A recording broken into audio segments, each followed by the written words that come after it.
Stephanie White, her wonderful, wonderful, wonderful coach, was asked about her winning this award, this honor. What do you think Stephanie White did? Do you think Stephanie White was excited? Do you think she was happy?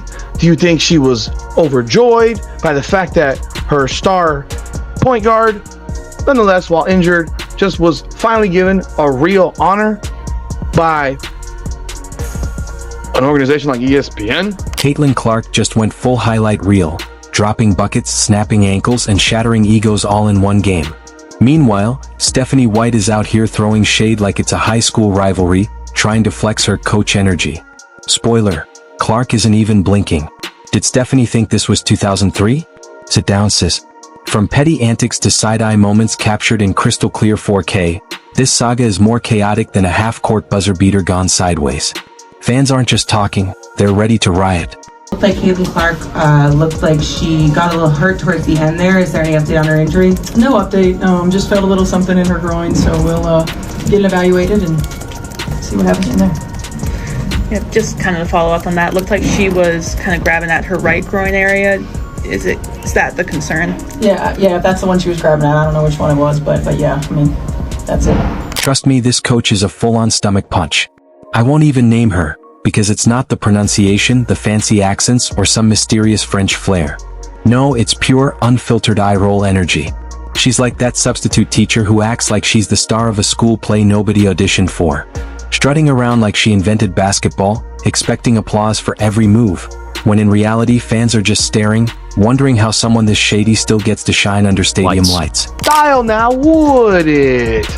I'll let you listen in on what Stephanie White had to say when she was asked about this after they got drop kicked by 21 points? I'll let you hear. You be the judge. So let's get one thing straight. If Caitlin Clark wasn't lighting up the league right now, Kelsey would still be a niche podcast topic buried between crocheting for beginners and unboxing vintage toasters. No shade, Kelsey's talent is undeniable. But the spark that's setting the whole WNBA on fire? That rhymes with greatness and can hit threes from the parking lot. This surge of attention didn't happen because someone finally fixed the camera angles. It happened because one player walked in and made the world stop scrolling. That kind of gravity? It doesn't come from being average. Stephanie White is a garbage human being. I am done trying to defend this woman in any way at all. So if you are white, Stephanie White was asked about Caitlin Clark getting WNBA Player of the Year. For those who don't know, she won that award at the ESPYs, and she got WNBA Player of the Year. So Stephanie White, of course, as her coach, is going to be asked about that award. So let's listen. And yet, some coaches are out here acting like gatekeepers of some ancient basketball cult, as if Caitlin Clark hasn't already blasted the WNBA into the mainstream faster than a Kardashian scandal. The irony? Fans are filling arenas in Clark jerseys, chanting her name loud enough to shake the rafters, while these same coaches claim she's a distraction. A distraction from what? Your 18-point fourth quarter meltdown. Steph, I don't know if you noticed or heard about it, but during the game, Caitlin got honored as the WNBA Player of the Year in the ESPYs. Just what does it mean to have her impact so far? I mean, there are a lot of really good players in this league, and she got honored as the best player in the league by the ESPYs. Yeah, I mean, obviously she continues to get new awards, and Caitlin is so fortunate, as well as all these guys, really. I mean, that they don't know anything any different than the WNBA. There's a reason fans are lining up for overpriced popcorn and nosebleed seats that require binoculars. It's not to watch some overcomplicated zone defense fizzle into mid-range bricks. They're not there just to see an off-ball screen executed with precision. They're there because Caitlin Clark could torch an entire defense while tying her shoelaces. And when she's not doing that, she's creating more buzz than a playoff game with free Chick-fil-A. Let's talk ticket refunds, because if certain players aren't on the court, crowd energy plummets faster than a Netflix show after its second season. Fans didn't shell out cash to watch petty coaching drama or benchings disguised as strategy. It's the energy of a jealous valedictorian who can't believe someone skipped grades and still aced the test. They say it's about earning your spot, but really it's, how dare she skip the line we've been stuck in for years? It's less about merit, more about insecurity and coach speak. And the irony? The The same people preaching team dynamics are secretly binging her highlight reels, pretending not to be impressed. You can practically hear the passive-aggressive whistles through the screen. I believe it's Ohm, Stephanie, U-P-O-S. Are you kidding me with this? This is her head coach, and this is why I said, and I've said this before, y'all, the Fever went old school WNBA. You cannot trust them. They went old school with their front office. They dialed it all the way back, bringing in Kelly, bringing in Amber. Stephanie is the epitome of old school WNBA. This is a woman married to a man, goes into the WNBA, and is now with a woman. Does that not sound? I mean, I never released a video, but I did it. So for those of you that don't know, real quick, It's becoming painfully clear who's threatened by rising stars and who actually cares about winning. At some point, it stops being about player development and starts looking like a personality contest where the only thing being developed is someone's bitterness. Coaches with fragile egos should never be near generational talent.